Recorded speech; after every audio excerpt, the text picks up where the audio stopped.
Welcome back to the deep dive.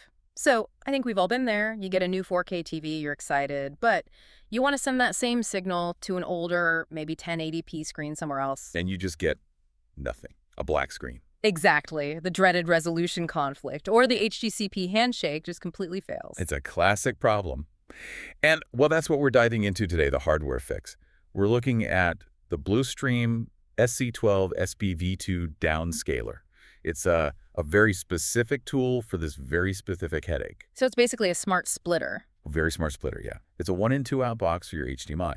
But the key is that it supports the full-fat HDMI 2.0 standard. We're talking 18 gigabits per second. Which you need for proper HDR and, crucially, HDCP 2.2. Right, the copy protection. So let's get into the mechanics, because the input and the two outputs are where all the clever stuff happens. Okay, so what can it take in? It's built to handle the best you can throw at it. Yeah. So 4K UHD, 60 Hz at 4.4.4 color. For anyone who doesn't live and breathe this stuff, that 4.4.4 is basically uncompressed, perfect color. It's a huge amount of data. A massive amount. And that's the whole problem.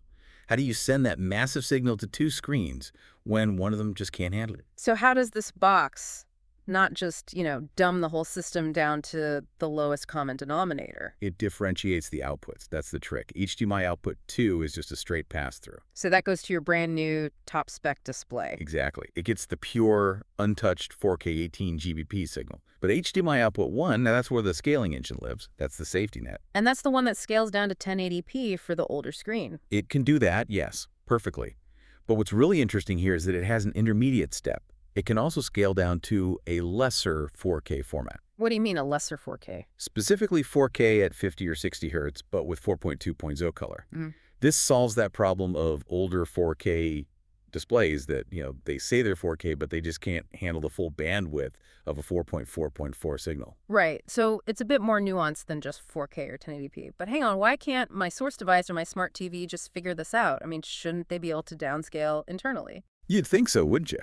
But when that automatic negotiation fails, you need manual control. And that's what this gives you. Advanced EDID management. That's the one. Right on the box is a little 4-pin DIP switch. EDID is basically the digital conversation where the source and screen tell each other what they're capable of. The handshake. The handshake. And when that breaks, these physical switches let you just force the issue and tell the source what kind of signal to send. No more black screens.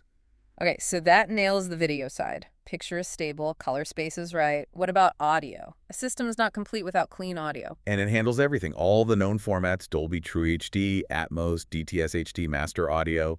It just passes them right through. But the real world power here is the audio breakout.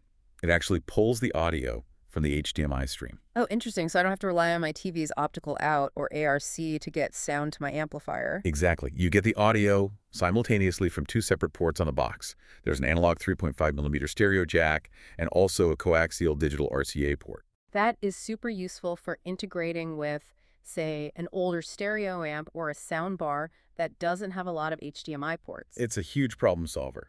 So you've got your one HDMI in, your two smart HDMI outs, and then these two dedicated audio outputs. Got it. Now, I should mention, this specific model is actually going end of life. You can find it for around $530 right now, and it typically comes with a solid 5-year warranty. Which shows you the confidence in the tech. And I think if we zoom out a bit, this whole deep dive really shows that high-end AV is rarely just plug and play. Not when you're pushing the limits. Right. If you want that full cutting-edge 4.4.4 quality on one screen, you often need a dedicated piece of hardware like this to gracefully manage the gap for everything else in your system. Which leaves a pretty important question for anyone setting up a system. Are you actually building for the real-world bandwidth limits of your gear, or are you just waiting for the next handshake failure to crash the party?